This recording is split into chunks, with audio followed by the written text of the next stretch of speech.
سورة فصلت تفسیر ابن کثیر۔ الحمد للہ رب العالمین والصلاة والسلام على اشرف الانبیاء وسید المرسلین سیدنا محمد وعلى آلہ واصحابہ اجمعین۔ اللهم صل على سيدنا محمد وعلى آل سيدنا محمد كما صليت على إبراهيم وعلى آل إبراهيم في العالمين إنك حميد مجيد۔ أعوذ بالله من الشيطان الرجيم، بسم الله الرحمن الرحيم۔ ومن آياته الليل والنهار والشمس والقمر لا تسجدوا للشمس ولا للقمر واسجدوا لله الذي خلقهن إن كنتم إياه تعبدون۔ فإن استكبروا فالذين عند ربك يسبحون له بالليل والنهار وهم لا يسأمون۔ ومن آياته أنك ترى الأرض خاشعة فإذا أنزلنا عليها الماء اهتزت وربت إن الذي أحياها لمحيي الموتى إنه على كل شيء قدير۔ اللہ تبارک و تعالی نے کلام مقدس کی ان صورتوں میں بھی اس بات توحید اور اخلاص سے عبادت للہ تبارک و تعالی کا ارشاد فرمایا ہے۔ الحمدللہ اس سے پہلے آپ پڑھ چکے ہیں کہ اس سورت مبارکہ میں اللہ تبارک و تعالی نے عظمت وحی نے عظمت قرآن اور اس بات رسالت محمد مصطفیٰ صلی اللہ علیہ وسلم کا ذکر فرمایا اور وضاحت فرما دی کہ یہ ایک ایسی کتاب ہے جس کی ہر آیت ہم نے کھول کھول کے بیان کی ہے، اور یہ قرآن عربی لغت میں ہے تاکہ جاننے والے جان سکیں۔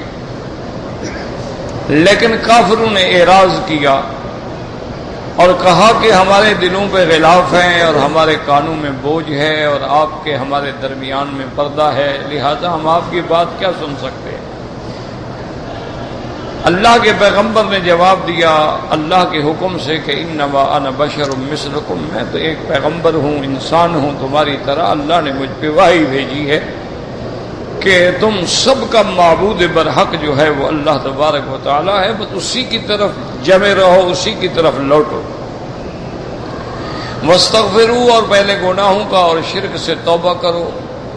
وویل للمشرکین، اور بہت بڑی ہلاکت ہے مشرکوں کے لیے جو مشرک بھی ہیں، اور الذین لا یؤتون الزکوٰۃ، جو خیرات و زکوٰۃ بھی ادا نہیں کرتے۔ کیا معنی؟ اللہ کا حق بھی ادا نہیں کرتے، بندوں کا حق بھی ادا نہیں کرتے۔ وَهُمْ بِالْآخِرَةِ هُمْ کافرون، اور وہ قیامت کا انکار کرتے ہیں۔ اس کے بعد اللہ نے فرمایا ان الذین آمنوا وعملوا الصالحات، جن لوگوں ایمان لائے اور اچھے عمل کیے ان کے لیے اتنا بڑا اجر ہے جو کبھی ختم ہی نہیں ہوگا، یعنی ان کو اللہ جنت دیں گے جو کبھی فنا نہیں ہوگی۔ پھر اس بات دلائل آئے توحید پر کہ قل ائنکم لتکفرون بالذی، آپ فرما دیجئے ان سے کہ کیا تم اس کا انکار کرتے ہو جس نے زمین کو پیدا کیا 2 دنوں میں، اسی کے تم شریک بناتے ہو۔ ذالک رب العالمین، وہ خالق جو ہے وہی رب ہے، سب کے پالنے والا ہے۔ وجعل فیہا رواسیا من فوقہا، اور جس نے زمین کے اوپر بوجھ رکھے یعنی پہاڑ رکھے۔ وقدر فیہا اقواتہا، اور اس کے اندر اللہ نے منافع رکھے تمہارے لیے۔ فی 4 ایام، 4 دنوں میں، سواء للسائلین، جو برابر ہیں مانگنے والوں کے لیے۔ یعنی 2 دنوں میں اللہ نے زمین پیدا کی، 2 دنوں میں اس کے اندر سارے منافع جو ہیں، پہاڑ ہیں، دریا ہیں، زمین کے اندر ہر چیز معدنیات ہیں، وہ 2 دنوں میں پیدا کی۔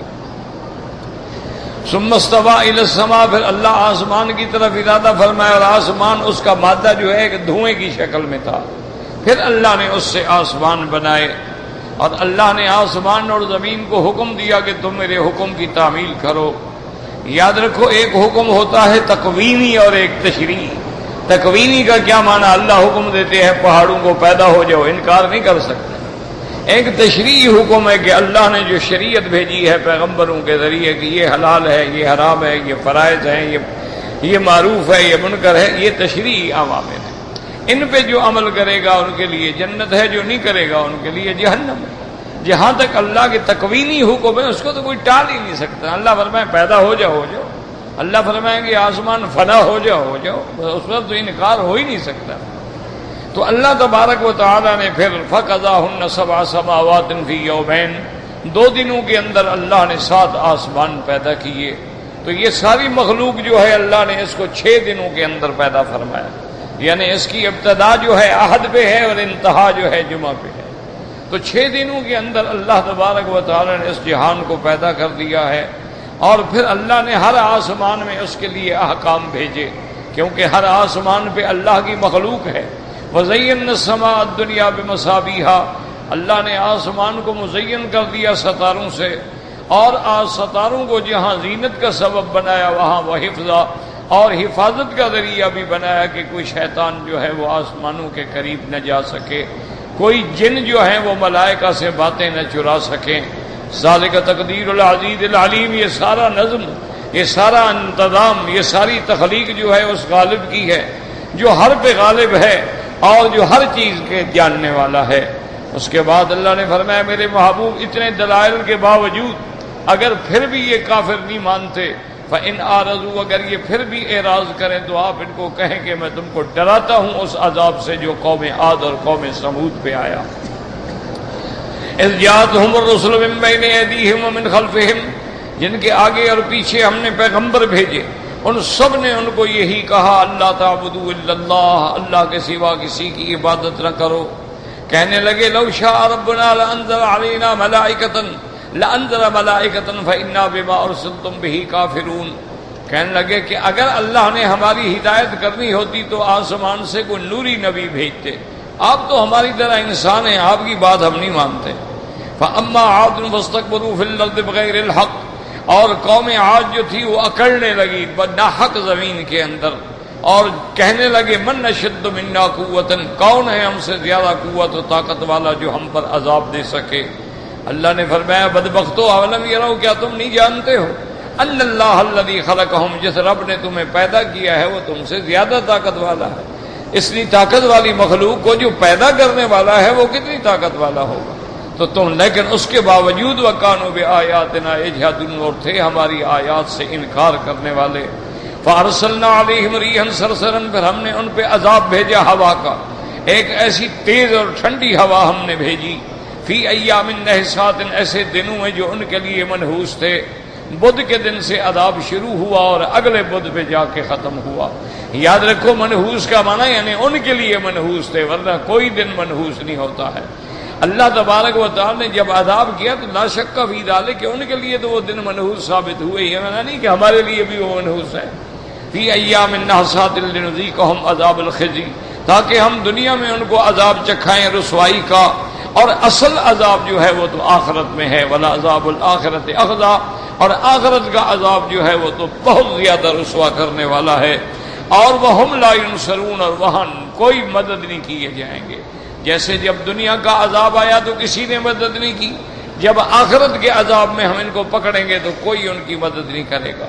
وَأَمَّا ثَمُودُ، قوم سمود کو فَهَدَيْنَاهُمْ، ہم نے ان کی ہدایت کا انتظام کیا، ہم نے ان کے لیے پیغمبر بھیجا حضرت صالح علیہ السلام، ہم نے ان کو معجزات دیے، فَاسْتَحَبُّوا الْعَمَىٰ عَلَى الْهُدَىٰ، لیکن انہوں نے جہالت کو ہدایت پہ ترجیح دی، اور نتیجہ کیا نکلا؟ فَأَخَذَتْهُمْ صَاعِقَةُ الْعَذَابِ الْهُونِ، پھر ان کو ذلت کے عذاب نے پکڑ ڈالا، بِمَا كَانُوا يَكْسِبُونَ، اس وجہ سے کہ جو کچھ وہ کر رہے تھے۔ وَنَجَّيْنَا الَّذِينَ آمَنُوا وَكَانُوا يَتَّقُونَ، اور ہم نے نجات دی اور پناہ دی ان کو جو ایمان لائے اور اللہ سے ڈرنے والے تھے۔ اس میں اشارہ ہے حضور کی امت کو، کفار قریش کو، کہ اے مکے والو سمجھ لو تم بھی اگر قوم عاد اور سمود کی طرح اکڑے رہے تو تم پر بھی عذاب آئے گا. جیسے ان کو کسی نے اللہ کے عذاب سے نہیں بچایا، تم کو بھی کوئی اللہ کے عذاب سے نہیں بچائے گا. اب اللہ نے حشر کے منظر بیان کیا، وَيَوْمَ يُحْشَرُ أَعْدَاءُ اللَّهِ إِلَى النَّارِ فَهُمْ يُوزَعُونَ، اور جب اٹھائے جائیں گے اور جمع کیے جائیں گے اللہ کے دشمن جہنم کے لیے، وَهُمْ يُوزَعُونَ کیا مانا؟ یا تو تقسیم کر دیے جائیں گے کہ یہ کفر والا اس طرح، یہودی یہ ہے یا نصرانی یہ ہے، ہر کسی کی. یا بعض علماء کہتے ہیں یوزعون کا معنی یمنعون یحبسون، روکے جائیں گے تاکہ سب اکٹھے ہو جائیں. حتی اذا ما جاؤوها شہد علیہم سمعہم وابصارہم وجلودہم بما كانوا يعملون، اور جب وہ میدان حشر میں آئیں گے حساب و کتاب کے لیے تو ان پر ان کے اپنے کان اور ان کی آنکھیں اور ان کے چمڑے جو ہیں وہ بھی گواہی دیں گے جو کچھ انہوں نے دنیا میں عمل کیا تھا. اس کی وجہ یہ ہے کہ جیسے کہ تفصیل آتی ہے دوسری آیات میں بھی اور احادیث مبارکہ میں بھی کہ قیامت والے دن مشرک کہیں گے مولا یہ گواہ تو ہمارے جنس کے بھی نہیں ہیں، ہم نے تو ان گواہوں کو دیکھا نہیں ہے اور آپ کسی پہ ظلم نہیں کرتے ہیں، تو لہذا ہمارے ساتھ بھی عدل فرمائیں. گواہ وہ ہو جو کم از کم ہمارے اندر کا ہو، ہماری جنس کا ہو. ہم نے تو فرشتوں کو دیکھا نہیں اور یہ گواہی دینے کے لیے آ گئے. ہم نے انبیاء کو دیکھا نہیں اور وہ گواہی دینے کے لیے. تو اب اللہ حکم دیں گے کہ الیوم نختم علی افواہہم، اللہ حکم دیں گے کہ ان کی زبانوں پہ سیل لگا دو. اللہ حکم دیں گے وتکلمنا ایدیہم، ان کے ہاتھ بولیں گے، پاؤں بولیں گے، بدن بولے گا، چمڑا بولے گا. اب جب وہ گواہی دیں گے کہ ہاں ہم نے یہ کیا یہ کیا یہ کیا، وقالوا لجلودہم لم شہدتم علینا، اب وہ اپنے چمڑے سے مخاطب ہو کے کہیں گے کہ تم کیوں ہم پر گواہی دے رہے ہو. یاد رکھو کہ چمڑے سے کیوں کہیں گے، حالانکہ گواہی تو آنکھیں بھی دے رہی ہیں، ہاتھ بھی دے رہے ہیں، کان بھی دے رہے ہیں، پاؤں بھی دے رہے ہیں، لیکن کافر وقالوا لجلودہم اپنے چمڑے سے کہیں گے کہ تم کیوں ہمارے خلاف بول رہے ہو. اس لیے علماء نے فرمایا ہے کہ لذت اور عذاب جو ہے وہ پہلے محسوس ہی چمڑے کو ہوتا ہے. اب آپ دیکھیں نا، اس کی چھوٹی سی مثال ہے، آپ انجیکشن لگوانے کے لیے جائیں تو جب وہ سوئی رکھے گا نا تو اس وقت تکلیف ہوگی، اب پھر نہیں تکلیف ہوگی. تو تکلیف کا مدار جو ہے وہ چمڑا ہوتا ہے. اسی طرح آرام کی ابتدا جو ہے وہ چمڑے سے ہوتی ہے. اسی لیے قرآن کہتا ہے کہ قیامت میں جب ہم ان کو جہنم میں ڈالیں گے بدلناہم جلودا غیر جلودہا، جب ان کے چمڑے جل جائیں گے، ایک طرف جلیں گے دوسرے ہم پیدا کر دیں گے، وہ جلیں گے پھر ہم اور پیدا کر دیں گے، تاکہ ہر وقت ان کو عذاب جو ہے نئے سے نیا عذاب ہوتا رہے. وقالوا لجلودہم لم شہدتم علینا، وہ کہیں گے کہ تم کیوں ہمارے خلاف گواہی دے رہے ہو. اور ایک روایت میں آتا ہے وہ کہیں گے ان کنا انادل، تمہاری وجہ سے تو ہم لڑ رہے تھے کہ تم عذاب سے بچ جاؤ، تم بھی ہمارے خلاف بن گئے. اور ایک روایت میں آتا ہے کہ وہ اپنے اعضاء سے کہیں گے کہ اے بدبختو، دنیا میں مزے تو تم نے بھی کیے ہیں نا ہمارے ساتھ، اب تم بھی ہمارے خلاف گواہ بن گئے. قالوا انطقنا اللہ الذی انطق کل شیء، وہ کہیں گے بدبختو ہم کیا کر سکتے ہیں، وہ اللہ جس چیز کو چاہے بلوا لے، وہ چاہے تو پتھر بھی بولتے ہیں، وہ چاہے تو بندے بھی بولتے ہیں، لکڑیاں بھی بولتی ہیں، اس نے ہمیں حکم دیا، ہم کیسے چھپا سکتے ہیں. انطقنا اللہ الذی انطق کل شیء وَهُوَ خَلَقَكُمْ أَوَّلَ مَرَّةٍ، وہی ذات ہے جس نے تم کو پہلے پیدا کیا، اسی کی طرف لوٹ کے جانا ہے. وَمَا كُنْتُمْ تَسْتَطِيعُونَ أَن يَشْهَدَ عَلَيْكُمْ سَمْعُكُمْ وَلَا أَبْصَارُكُمْ وَلَا جُلُودُكُمْ. اصل بات یہ ہے کہ تم تو نہیں چھپتے تھے نا، تم تو چھپتے تھے یعنی مکان میں، پردوں میں، دیواروں میں، کہ کوئی ہمیں نہیں دیکھے گا. لیکن تم کبھی تو نہیں چھپے نا کہ تمہارے اپنے کان، تمہاری اپنی آنکھیں، تمہارے اپنے چمڑے تم پر گواہی دیں گے. وَلَٰكِنْ ظَنَنْتُمْ، تمہارا گمان یہ تھا دراصل کہ جو گناہ ہم چھپ کے کر رہے ہیں لا يعلم، اللہ جانتے ہی نہیں. كَثِيرًا مِّمَّا تَعْمَلُونَ ذَلِكُمْ ظَنُّكُمُ الَّذِي ظَنَنْتُمْ بِرَبِّكُمْ وَارْدَاكُمْ، یہی تمہارا غلط گمان جو تھا تمہاری ہلاکت کا ذریعہ بن گیا ہے، کیونکہ تم نے یہ گمان رکھا کہ اللہ کو ہمارے اعمال کا کیا پتہ ہے، ہم تو چھپ کے کر رہے ہیں، ہم تو اب بالکل اپنے گھروں کے دروازے بند کر کے کر رہے. اسی گمان نے تم کو ہلاک کیا اور نتیجہ یہ نکلا فَأَصْبَحْتُم مِّنَ الْخَاسِرِينَ کہ تم ہو گئے گھاٹے والوں میں سے. اور پھر حکم ہوگا کہ ڈالو ان کو جہنم میں. فَإِن يَصْبِرُوا فَالنَّارُ مَثْوًى لَّهُمْ، چاہے یہ برداشت کریں، صبر کریں، ٹھکانہ ان کا آگ ہی ہے. وَإِن يَسْتَعْتِبُوا، اگر یہ عذر معذرت کریں، فَمَا هُم مِّنَ الْمُعْتَبِينَ، ان کا کوئی عذر جو ہے وہ آج قبول نہیں ہوگا، کیونکہ دارالعمل دنیا ہے اور آخرت جو ہے وہ دارالجزا ہے. اللہ نے فرمایا کہ جب کافر کفر پہ اڑ جاتا ہے پھر ہم بھی ان پہ شیطان مسلط کر دیتے ہیں، کیونکہ جب آدمی خبیث ہو جاتا ہے تو ساتھی بھی خبیث ملتے ہیں. جب آدمی طیب پاک ہو جاتا ہے تو ساتھی بھی پاک ملتے ہیں۔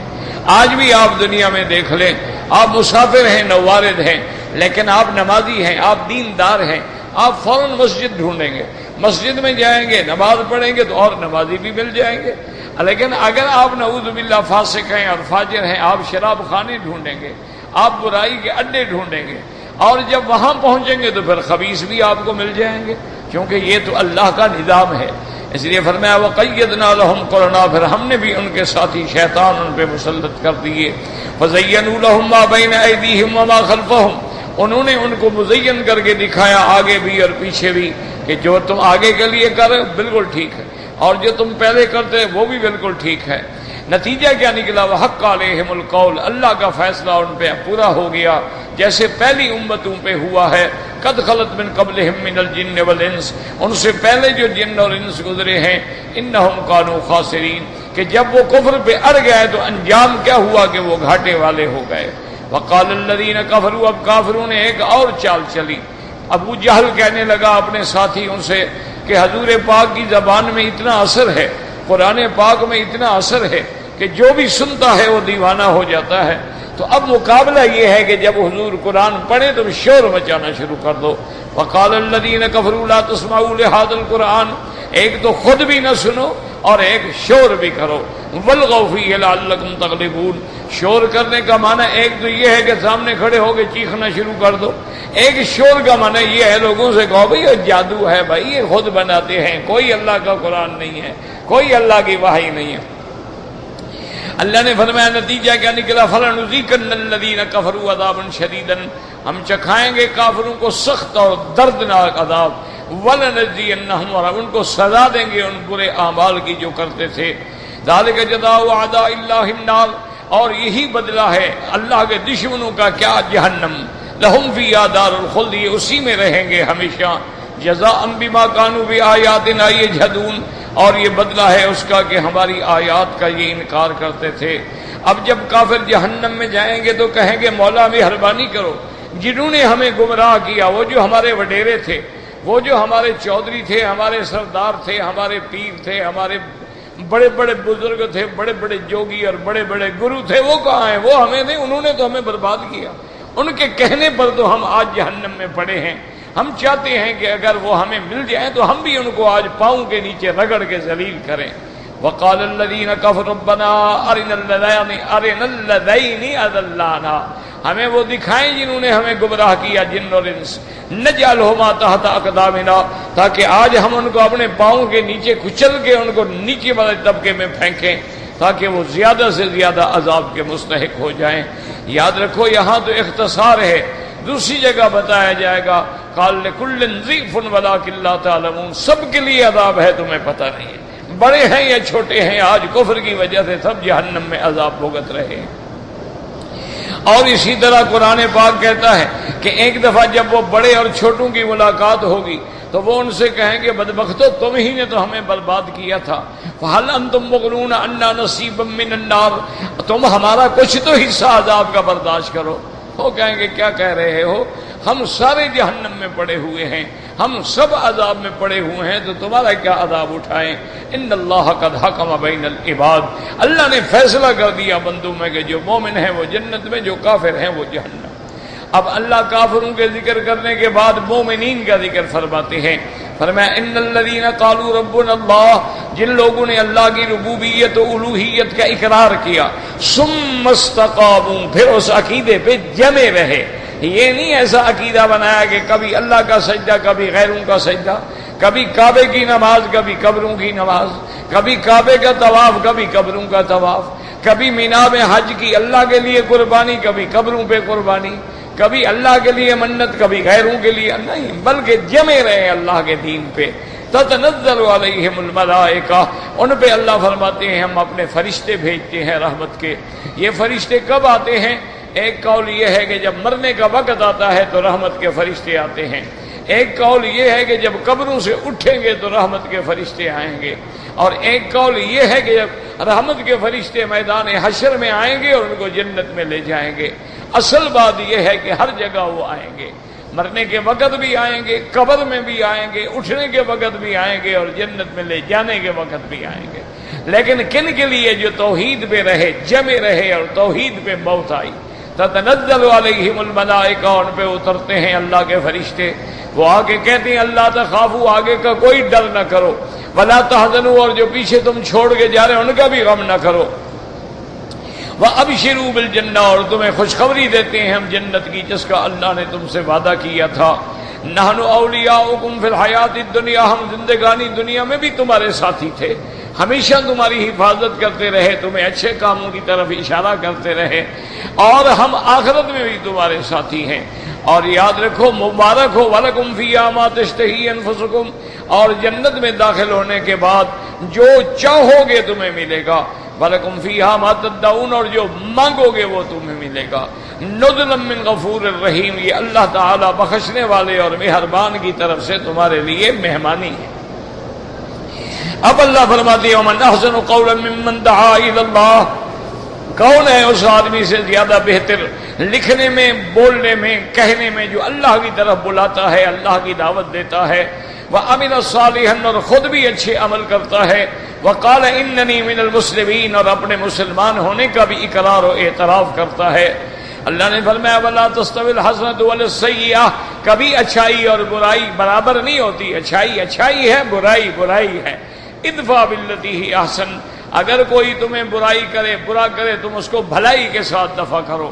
فَإِذَا الَّذِي بَيْنَكَ وَبَيْنَهُ عَدَاوَةٌ، تمہارے اور جس کے درمیان میں دشمنی ہے، جب تم برائی کا بدلہ بھلائی سے دو گے تو وہ بھی تمہارا دوست بن جائے گا۔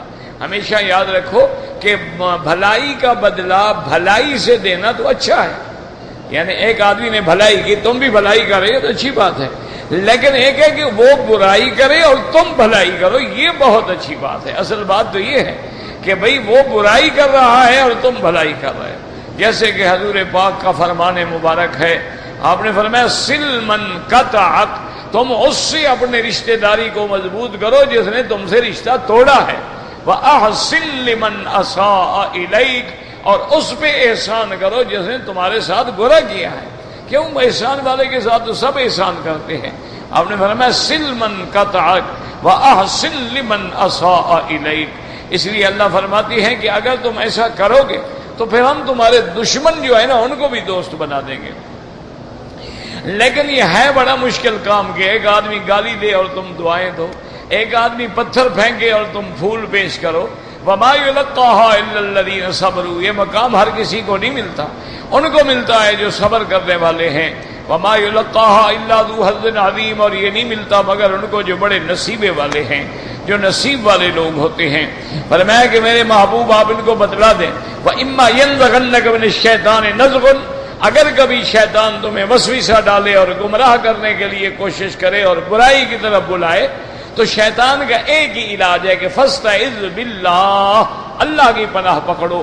اللہ تبارک و تعالی سننے والے ہیں اور دیکھنے والے ہیں۔ علماء نے فرمایا کہ یاد رکھو کہ آدمی دشمن کا مقابلہ کر لیتا ہے، اگر دشمن کو دیکھ رہا ہے، اگر دشمن برابر ہے لڑ جائے گا، دشمن زور والا ہے تو چلو ادھر ادھر بھاگ جائے گا، دیکھنے والے دشمن کا تو مقابلہ ہو سکتا، لیکن جو دشمن نظر نہ آئے اس کا کیا ہو سکتا ہے؟ تو شیطان ہمارا ایسا دشمن ہے کہ ہمیں نظر بھی نہیں آتا اور ہمیں گمراہ کر دیتا ہے۔ تو اس کے بچنے کا حل یہ ہے کہ اس ذات کی پناہ پکڑو جس کو کوئی دیکھ ہی نہیں سکتا ہے، وہ اللہ تبارک و تعالیٰ کی ذات ہے۔ اسی لیے آپ دیکھیں کہ تلاوت کریں، ہر چیز میں ابتدا کیا ہے؟ اعوذ باللہ من الشیطان الرجیم، آپ پناہ پکڑتے ہیں اللہ تبارک و تعالیٰ کی اور شیطان سے جو مردود ہے۔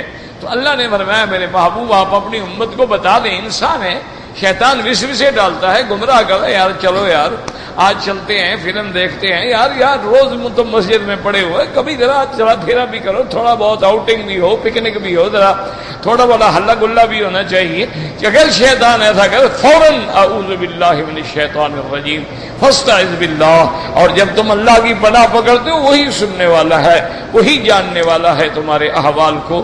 تو یہ الحمدللہ سابقہ صورت مبارک کا ایک سرسری طور پہ ترجمہ اور خلاصہ تھا، تاکہ جو میرے بھائی آتے ہی ہفتے کے ایک دن ہے، جمعہ کے دن آتے ہیں، بیچارے چھٹی نہیں ہوتی، تو تھوڑا سا منظر جو ہے سورت کا ان کے سامنے آ جائے۔ اور ابھی جو ہم نے آیات پڑھی ہیں آج کے درس کی انشاءاللہ ابھی اس کا میں عرض کرتا ہوں.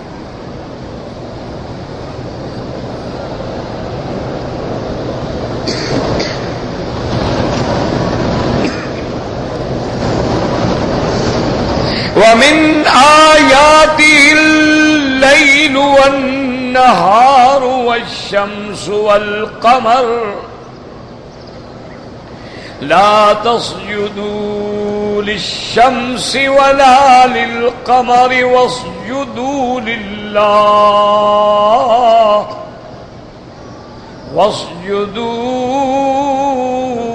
لِلَّهِ الَّذِي خَلَقَهُنَّ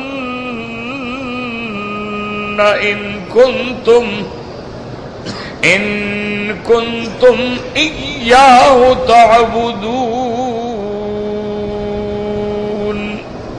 اللہ فرماتی ہیں میرے محبوب آپ اپنی امت کو بتا دیں وَمِنْ آیاتِهِ اللہ کے کمال قدرت کی نشانیوں میں سے.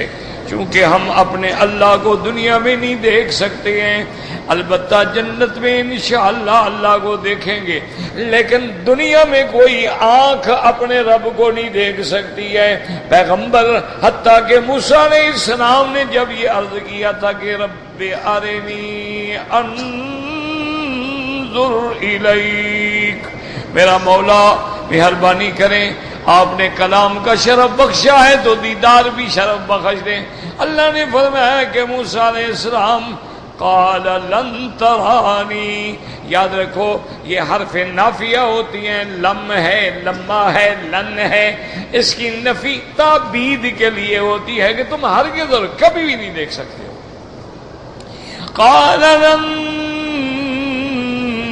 ترانی وَلَكِنْ انظُرْ إِلَى الْجَبَلِ. تو یاد رکھیں جب ہم خدا کو نہیں دیکھ سکتے اب خدا کو کیسے پہچانے؟ تو اللہ نے فرمایا مجھے میری نشانیوں سے پہچانو، میری مخلوق سے پہچانو، میری صفات سے پہچانو، میری صنعت سے پہچانو. اب دیکھو دنیا میں ایک اینک ایک کمپنی بناتی ہے، آپ نہ کمپنی کو جانتے ہیں، نہ دفتر کو جانتے ہیں، نہ مکینک کو جانتے ہیں، نہ انجینئر بنانے والے کو جانتے، لیکن جب کمپنی کا نام پڑھتے ہیں سمجھ جاتے ہیں یار یہ فلاں کمپنی کی ہے، ضرور اچھی ہوگی. تو اس لیے جب تم ان نشانیوں پہ نظر ڈالو گے تو تمہیں سمجھ آئے گی کہ ان کے بھی کوئی بنانے والا ہے، کوئی چیز خود نہیں بنتی. جب تمہارا کپڑا بغیر کسی بننے والے کے نہیں بن سکتا، تمہارا کپڑا بغیر درزی کے سل نہیں سکتا، اور تمہاری ایک انگوٹھی بغیر سنارے کے بن نہیں سکتی، تمہاری ایک اینک بغیر فیکٹری کے تیار نہیں ہو سکتی، تو یہ سارا نظام بغیر بنانے والے کے کیسے بن گیا؟ اس لیے فرماتے ہیں وَمِنْ آیَاتِهِ اس کی نشانیوں میں سے. یاد رکھیں آیت مانا نشانی. نشانی کا کیا مطلب؟ ہمیشہ اصول ہوتا ہے آپ منزل پڑھتے ہیں قرآن میں نشانی رکھ دیتے ہیں کہ جب اس جگہ کھولوں گا تو یاد آئے گا میں نے یہاں سبق چھوڑا تھا. اللہ فرماتے ہیں تم بھی میری قدرت کو پہچانو ان نشانیوں میں نظر ڈال کے. مِنْ آیَاتِهِ اللَّيْلُ اللہ فرماتے ہیں میری نشانیوں میں یہ رات ہے، یہ دن ہے کہ میں نے دن رات کو پیدا کیا ہے، میں نے تمہارے لیے رات بنائی، دن بنایا ہے. وَمِنْ آیَاتِهِ اللہ کی نشانیوں میں ہے اللہ نے رات تمہارے آرام کے لیے بنائی ہے، اللہ نے دن تمہارے کمانے کے لیے کام کے لیے بنایا ہے.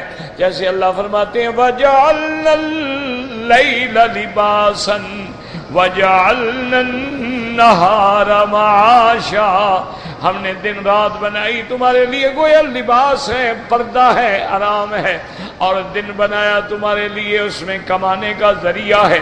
اور کسی جگہ فرماتی ہے کہ رات دیکھو ہم نے بنائی ہے اندھیرا ہے، وَالنَّهَارَ مُبْصِرَةً اور دن ہم نے روشن بنایا ہے. اور یاد رکھو اسی کے اندر پھر اللہ کا نظام ہے، ایک تو رات بنائی، دن بنایا، اسی رات کو دیکھ لو تو خدا پر یقین آ جائے.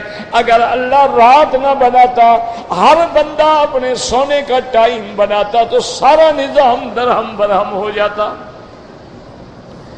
دیکھیں نا ایک آدمی اب میں صبح کی نماز کے بعد جی 8 گھنٹے سو جاؤں گا، اب وہ کام کا وقت ہے وہ سو رہا.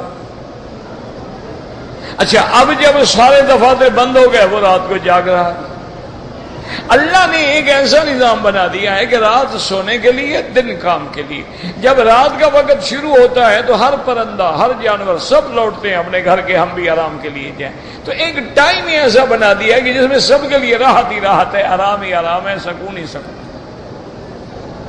اچھا، اور جہاں جہاں قرآن آپ پڑھیں گے تو وہاں رات اور دن کا ذکر ہوگا تو رات پہلے ہوتی ہے، دن بعد میں ہوتا ہے. یاد رکھیں یہاں جیسے یہاں ہے. اسی طرح اللہ تبارک و تعالی نے کئی مقام پہ فرمایا ہے وَجَعَلْنَا اللَّيْلَ لِبَاسًا وَجَعَلْنَا النَّهَارَ مَعَاشًا. رات پہلے. هُوَ الَّذِي جَعَلَ اللَّيْلَ وَالنَّهَارَ خِلْفَةً.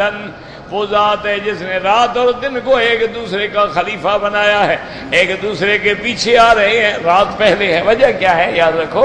علماء فرماتے ہیں کہ اصل رات ہے، اصل جو ہے وہ رات ہے، اندھیرا ہے، پھر اللہ نے روشنی پیدا کی. آپ دیکھتے ہیں جب گھر میں جائے اصل کیا ہے اندھیرا ہے، پھر آپ بتی جلاتے ہیں، لائٹ جلاتے ہیں، کمکمے جلاتے ہیں. تو اصل چونکہ رات تھی اس لیے رات کا ذکر جو ہے وہ پہلے آیا ہے. اس لیے فرماتے ہیں وَمِنْ آيَاتِهِ اللَّيْلُ. دیکھو غور کرو کہ کس نے تمہارے لیے رات اور دن بنایا ہے. اچھا وَالشَّمْسَ قمر، جس نے تمہارے لیے سورج بنایا، چاند بنایا ہے. اچھا اور یہ بھی پورے قرآن میں دیکھیں تبارک الذی جعل فی السماء بروجا وجعل فیہا سراجا وقمرا منیرا. اللہ نے کچھ سورج کو کہا سراجن اور چاند کو کہا قمرن منیرا.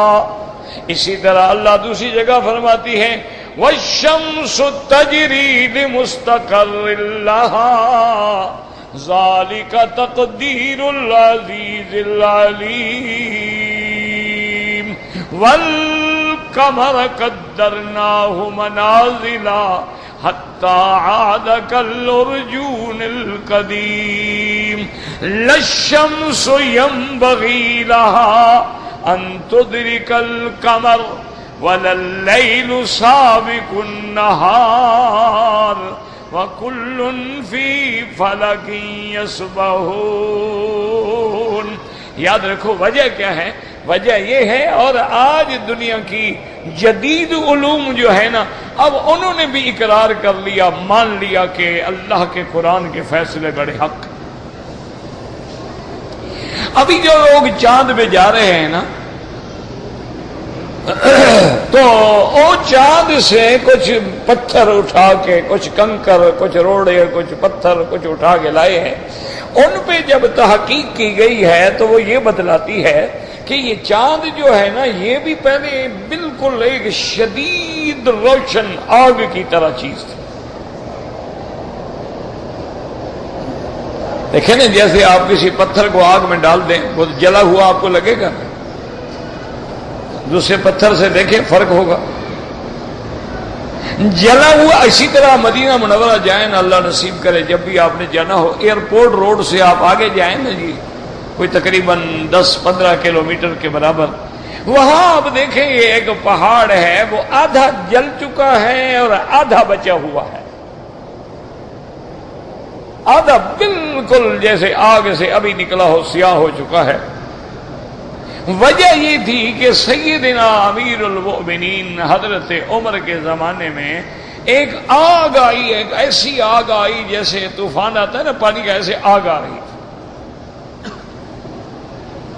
صحابہ کو جب پتہ چلا تو انہوں نے حضرت عمر کو خدمت میں عرض کیا کہ ایک بہت بڑا طوفان ہے آگ کا جو آ رہا ہے، اور خدا نہ کرے مدینے کو لپیٹ میں لے لے. وہ تو آتش فشاں ہے نا، جب آتش فشاں پھٹتا ہے نا وہ ایسے آگ بہتی ہے جیسے آپ کے دریا بہتے ہیں. حضرت عمر گھوڑے پہ بیٹھے اور گھوڑا دوڑایا، اور جب وہاں پہنچے تو وہاں تک آگ کا وہ آتش فشاں آ چکا تھا. آپ کے ہاتھ میں کوڑا تھا تو آپ نے زور سے مارا. ہم گھر میں اسکن، آگ ٹھنڈی ہو جاؤ، تمہیں پتہ نہیں آگے محمد مدنی کا مدینہ ہے، شہر ہے. اسی جگہ پھر وہ آگ رک گئی. تو جس حصے تک آگ آئی وہ سیاہ ہو گیا، جہاں نہیں آئی وہ ابھی تک پہاڑ ٹھیک ہے. تو انہوں نے بھی جو چاند سے پتھر اٹھائے ہیں وہ بتلاتے ہیں کہ جیسے یہاں کو بڑی شدید آگ تھی اور یہ آگ میں جلے ہوئے پتھر لگتے ہیں، پھر وہ بجھ گئی. تو اس پہ وہ بڑی غور کر رہے ہیں. جب انہوں نے اس بات کو اپنی تحقیق میں کنگھالا کہ بھئی یہ تو عجیب سی بات ہے، تو الحمدللہ علماء اسلام کو جب پتہ لگا، انہوں نے کہا خدا کے بندے تم تو آج تحقیق کر رہے ہیں، تو 1400 سال پہلے ہمیں آقا انعامدار محمد مصطفیٰ نے بتایا ہے کہ قرآن کہتا ہے کہ 2 نشانیاں ہیں، سورج بھی ہے چاند بھی ہے.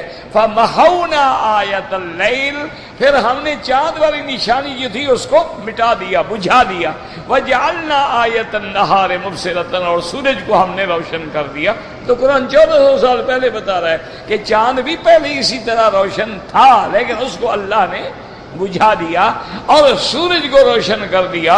اب چاند جو ہے وہ سورج کی روشنی کا محتاج ہے، یعنی سورج کے سامنے آئے گا تو روشنی لے گا، اس لیے چاند کو کہا جاتا ہے منیرن، اور سورج کو کہا جاتا ہے سراجن، سورج کو کہا جاتا ہے ضیاءن، اس کی اپنی روشنی ہے، لیکن چاند کو تو روشن کرنے والا روشن کر رہا ہے.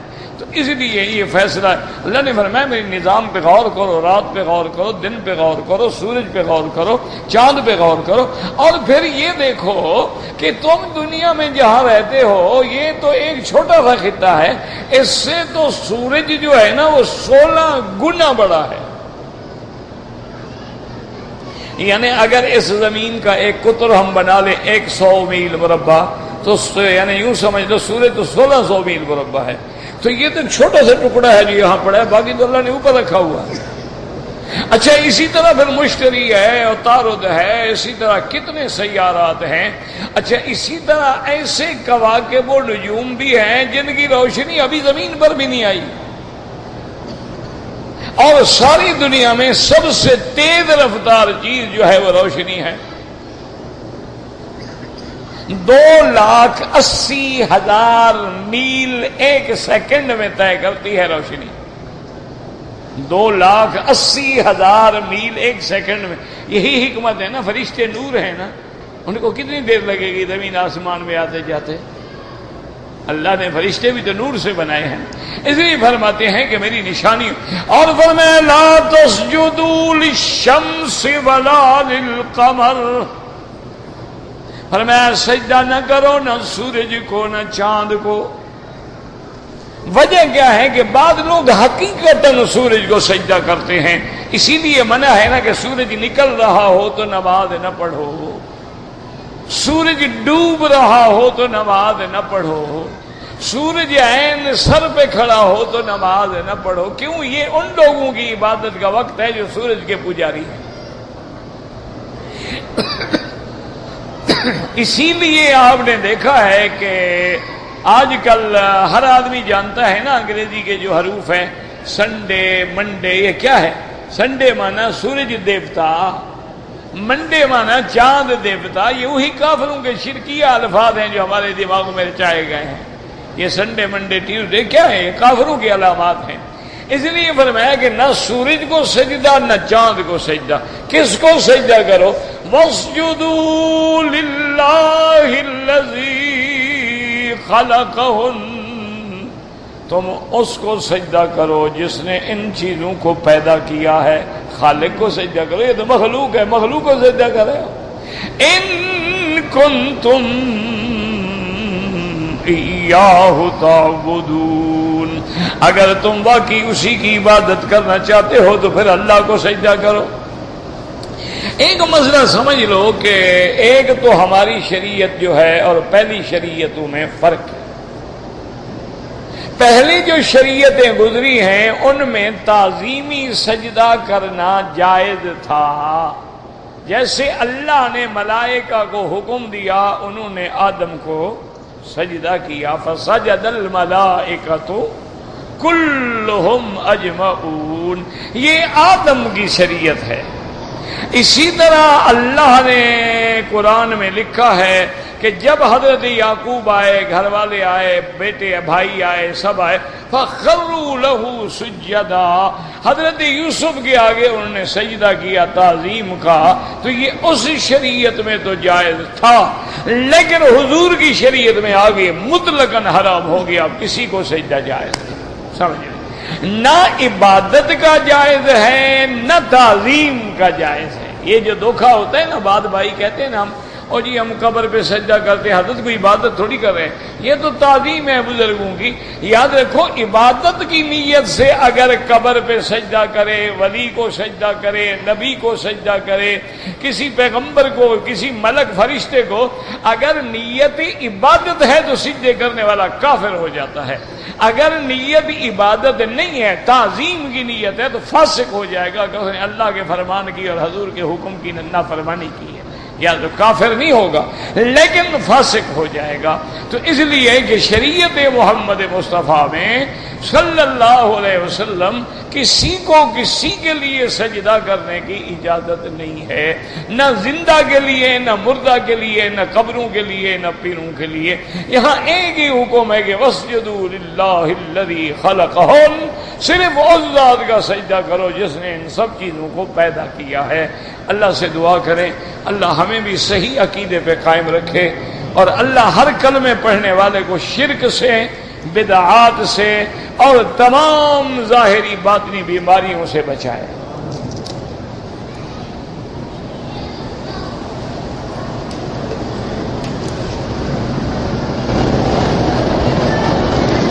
کہتے جی کہ اگر کوئی آدمی وتر نہ پڑھ سکے، نیند آ گئی، سو گیا، اور آنکھ اس وقت کھلی جب فجر کی اذان ہو گئی، تو یاد رکھو ایک بات کہ امام ابو حنیفہ رحمت اللہ علیہ کے نزدیک وتر جو ہے وہ واجب ہے۔ وہ یہ فرماتے ہیں کہ ایک تو فرض ہے، فرض کے بعد اگر کوئی دوسرا درجہ ہے تو وہ واجب ہے، جس کا حضور نے حکم دیا ہے تو امر جو ہے وجوب کے لیے ہوتا ہے۔ تو امام صاحب کے نزدیک تو یہ ہے کہ اگر وتر رہ گئے، نیند آ گئی، نہیں پڑھ سکا ہے تو وتر قضا کرے۔ اب اس کی مرضی ہے کہ دن میں قضا کر لے یا پھر دوسری رات میں قضا کرے، لیکن قضا کرنے ہیں۔ لیکن امام احمد ابن حنبل رحمت اللہ علیہ کے نزدیک جو ہے وتر جو ہے وہ بھی ایک سنت ہے، چونکہ ان کے نزدیک تقسیم اصل میں یوں ہے فرض اور سنت۔ جو نص میں آ گیا اللہ کے احکام میں آگے فرض ہے، جو حضور نے کیا سنت ہے۔ ان کے نزدیک واجب یا سنت مؤکدہ یا سنت غیر مؤکدہ کی تقسیم نہیں ہے۔ لیکن امام ابو حنیفہ رحمت اللہ علیہ کی بڑی باریک نظر ہے، وہ فرماتے ہیں دیکھیں گے کہ یہاں امر ہے تو یہ واجب ہے، الا قرینۃ صارفہ، یا تو قرینہ ہو کہ جو دلالت کرے کہ یہ امر وجوب کے لیے نہیں، استحباب کے لیے۔ اچھا، ایک ایسی سنت ہے کہ حضور نے ہر حال میں پڑھی ہے، جیسے فجر کی پہلی 2 سنتیں ہیں، اسی طرح مغرب کے بعد کی 2 سنتیں ہیں، تو اس لیے وہ کہہ رہے ہیں یہ مؤکدہ ہے۔ ظہر کی پہلی سنتیں ہیں، یہ مؤکدہ ہے۔ اچھا، بعض سنتیں مبارک ایسی ہوتی ہیں کہ حضور نے کبھی پڑھی کبھی نہیں پڑھی، جیسے عصر سے پہلے، تو اگر عصر سے پہلے یا عشاء سے پہلے کوئی 4 سنتیں پڑھے، یہ سنت تو ہے لیکن غیر مؤکدہ ہے، یعنی اس پہ زیادہ تاکید نہیں ہے۔ اور وتر ایک ایسی چیز ہے کہ حضور پاک نے سفر میں بھی نہیں چھوڑے، حالانکہ سفر میں تو فرض بھی آدھے ہو جاتے ہیں کہ 4 رکعت نماز جو ہے 2 ہو جائے گی، لیکن حضور نے سفر میں وتر مبارک نہیں چھوڑے۔ تو اس لیے امام صاحب فرماتے ہیں کہ وتر واجب ہے، ہر حال میں قضا کرے، اب اس کی مرضی ہو دن میں قضا کرے یا آنے والی رات میں قضا کرے، لیکن اس کو قضا کرنا ہوگا۔ ایسے ٹھنڈے دل سے سوچا کرو، آج کل مشکل یہ ہے نا کہ ایک تو ضد ہو جاتی ہے نا، ایک ہو جاتی ہے ضد کہ بس میں نہ مانوں۔ وہ ایک آدمی کی مثال مشہور ہے، انہوں نے کہا میں دلی گیا تھا، میں نے سارے دلی والوں کو جھوٹا کر دیا۔ انہوں نے کہا یار کمال ہے، دلی اتنا بڑا شہر ہے، سارے شہر کو کیسے جھوٹا کر؟ انہوں نے کہا جو بات کہتے تھے میں نہیں مانتا تھا، زیادہ جھوٹے ہو گئے۔ وہ جو بات کہتے تھے میں کہتا غلط ہے، بس زیادہ جھوٹے ہو۔ یہ ایک تو ہے نا ضد. ایک بات دیکھو کہ بھئی نماز کا حکم کتنا بڑا. پھر حضور فرما رہے اوترو وتر ادا کرو. اچھا دو. تیسری چیز یہ ہے کہ حضور نے کبھی سفر میں بھی وتر نہیں چھوڑے. 3 ہو گئے. اچھا چوتھی چیز ہے فرض محال. اگر تم نے نہیں پڑھے ٹھیک ہے چلو جن کے نزدیک سنت ہے ثواب سے تو وہ بھی محروم ہو گئے نا. سنت پر عمل نہیں کیا نا. سنت پڑھے گا تو ثواب ہوتا نا. چھوڑ دیا نہیں پڑھا تو سنت کا ثواب تو نہیں ملے گا نا. لیکن اگر پڑھ لیں تو سنت کا ثواب ملے گا کہ نہیں ملے گا. تو امام صاحب ہمیشہ اتنی جامع معنی کامل تحقیق کے بعد مسئلہ بیان کرتے ہیں کہ جس میں اللہ کی رحمت سے حضور کا فرمان بھی آ جائے, حدیث مبارک بھی آ جائے اور امت کی تربیت بھی ہو. ٹھیک ہے آپ دیکھیں نا جی ظہر سے پہلے 2 رکعت بھی ہیں 4 بھی ہیں, لیکن اگر آپ 2 پڑھیں گے 2 لاکھ رکعت کا ثواب ملے گا, لیکن 4 پڑھیں تو 4 لاکھ. اچھا جو 4 پڑھے گا تو 2 والی حدیث میں بھی تو عمل ہو گیا نا. اگر آپ نے صرف 2 رکعت سنت پڑھی تو 4 والی حدیث تو رہ گئی. ذرا ٹھنڈے دل سے غور کیا کریں, سوچا کریں. یہ تو پھر ضد ہوتی ہے نا.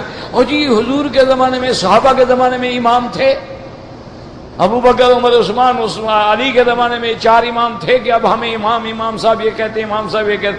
تو بھئی اس زمانے میں تو بخاری بھی نہیں تھی, مسلم بھی نہیں تھی. یہ پھر رواہ البخاری تم کہاں سے لے آئے؟ نہ بخاری تھی, نہ مسلم تھی, نہ ترمذی تھی, نہ سنن تھے, نہ سیاح تھے. یہ کتابیں بھی تو نہیں تھی. صحابہ نے تو کبھی نہیں کہا رواہ البخاری. تم کہاں سے نکال کے لے آؤ؟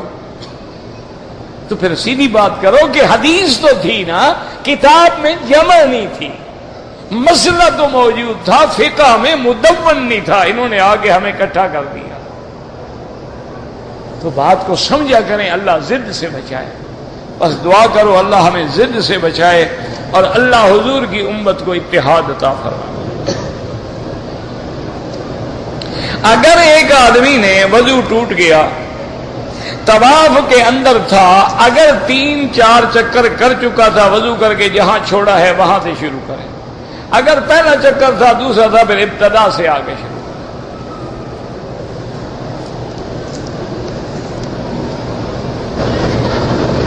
اگر کوئی آدمی قرآن پہ ہاتھ رکھ کے قسم کھائے, پہلے یہ تو قسم لوگوں کا رواج ہے, قسم تو ہوتی اللہ کے نام سے ہے, لیکن چونکہ قرآن بھی کلام اللہ ہے اس نیت سے اس نے قسم کھائی ہے اور توڑ دی تو 10 مسکینوں کو کھانا کھلائے.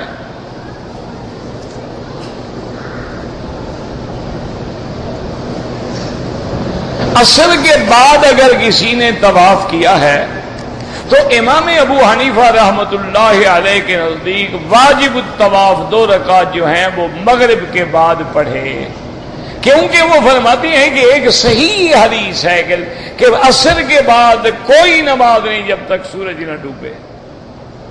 اور باقی امام فرماتے ہیں کہ مکے میں رخصت ہے, اجازت ہے. کیا معنی؟ جیسے بندہ کھڑے ہو کے نماز نہ پڑھ سکے تو بیٹھ کے پڑھنے کی اجازت ہے. یہ تو نہیں کہ بیٹھ جاؤ, مسئلہ سمجھا کرو. اچھا اب اگر مغرب کے بعد پڑھو گے تو کسی حدیث کی مخالفت نہیں, عصر کے بعد پڑھو گے تو ایک حدیث تو مخالف ہے نا تمہارے.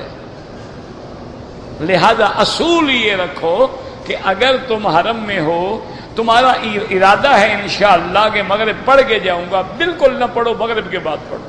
اگر تمہارے ساتھی جا رہے ہیں, قافلہ کھڑا ہے, گاڑی تیار ہے, انتظار میں پڑھ کے چلے جاؤ, گنجائش موجود ہے بعض ائمہ کے نزدیک.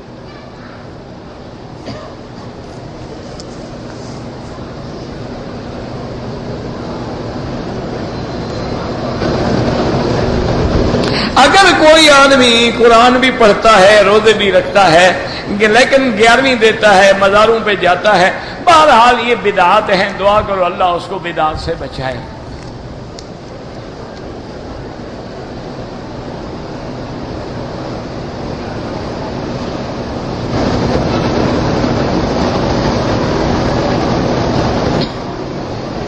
بہرحال اللہ آپ کی بچی پہ رحم کرے.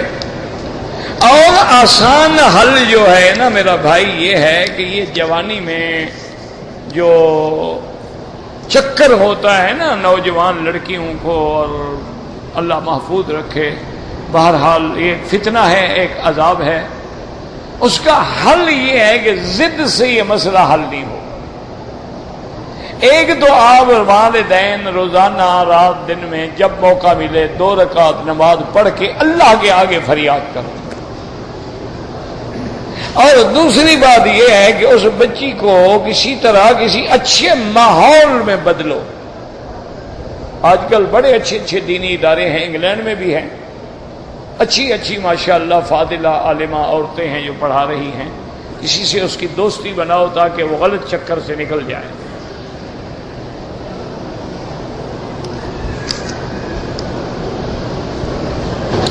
دم تو ہر حال میں مکے کے حدود میں دینا ہے، کسی کو پیسے نہیں دے سکتے آپ. دم دم ہے. اور صدقہ جو ہے وہ تمہاری مرضی ہے، حرم میں دے دو، کسی اور شہر میں دے دو، پیسے دے دو. لیکن دم کا معنی ہی یہ ہے کہ جانور ذبح کر کے اللہ کے نام پہ خون بہایا جائے اور وہ مکے کے فقراء میں تقسیم کیا جائے.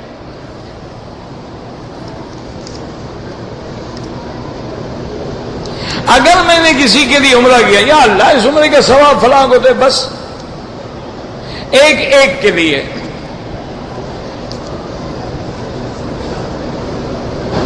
اگر 2 رکعت طواف بھول گئے، جب یاد آئے پڑھنے.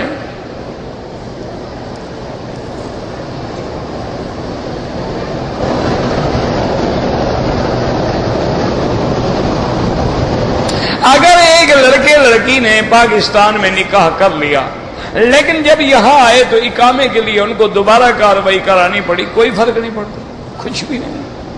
یہ تو قاعدی کارروائی ہے، نکاح تو وہی ہے جو ہو گیا. حرم شریف میں چپل گم ہو جاتی ہے، کسی دوسرے کی بالکل نہ پہنے، اپنی چپل کو کسی شاپر میں کسی کپڑے میں لپیٹ کے اپنے پاس رکھے. اگر احرام کی حالت میں آپ نے استلام کیا، خوشبو لگی ہے، ہاتھ دھو ڈالیں. دم تو نہیں پڑتا، 5-10 ریال خیرات کرتے ہیں.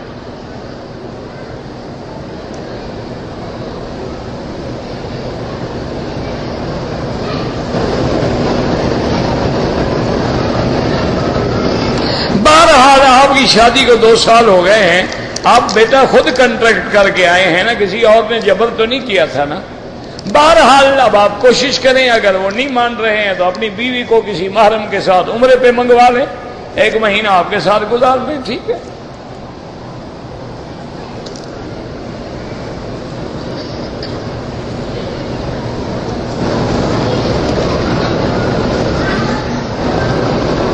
بس اتنا بڑا تھا. اب یہ تو میں 2 دن پڑھتا رہوں نا، پھر جواب دوں گا. بہرحال والدین کہتے ہیں کہ بیوی بچوں کے بغیر رہو. تم اپنے حالات دیکھو، اگر تمہیں گناہوں کا خوف ہے بالکل نہ رہو بیوی بچوں کے بغیر، یا ان کو بلاؤ یا خود جاؤ. والدین کو تو ہوگا نا بیٹا ادھر رہے گا تو پیسے بھیجے گا نا. بہرحال تم نے انجانے میں طلاق دیا تو انجانے میں ہی ہوتی ہیں ساری باتیں. بہرحال اب تم دوبارہ نکاح کر لو، کوئی بات نہیں. اگر آدمی جنازے کی 3ری تکبیر میں شامل ہو، جب امام سلام پھیرے جلدی جلدی تکبیریں پوری کر لے، اللہ اکبر اللہ اکبر اللہ اکبر السلام علیکم. میرا بیٹا بیمار ہے، اللہ ہر بیمار پہ رحم کر، ہر مسلمان کے بچے کو شفا عطا فرما. نماز جنازہ کے بعد جو دعا مانگتے ہیں وہ بدعت ہے. اصل دعا وہ ہے جو جنازے میں ہے، اللہم اغفر لحینا و میتنا. نبی پاک نے یہ مانگی ہے، بدعتی بعد میں مانگتے ہیں. 40واں جو کرتے ہیں بالکل خالص بدعت ہے. ربنا تقبل منا انك انت السميع العليم وتب علينا انك انت التواب الرحيم. اللهم اجعل لنا وللمسلمين من كل هم فرجا ومن كل ضيق مخرجا ومن كل بلاء عافية. اللهم انصر الاسلام والمسلمين، اللهم انصر المجاهدين في كل مكان، اللهم احفظ سائر بلاد المسلمين وهذا البلد الامين فاجعلها امنا مطمئنا سخاء رخاء الى يوم الدين برحمتك يا ارحم الراحمين. اللهم اشفنا واشف مرضانا وارحم موتانا واستجب دعاءنا ولا تخيب رجاءنا برحمتك يا ارحم الراحمين.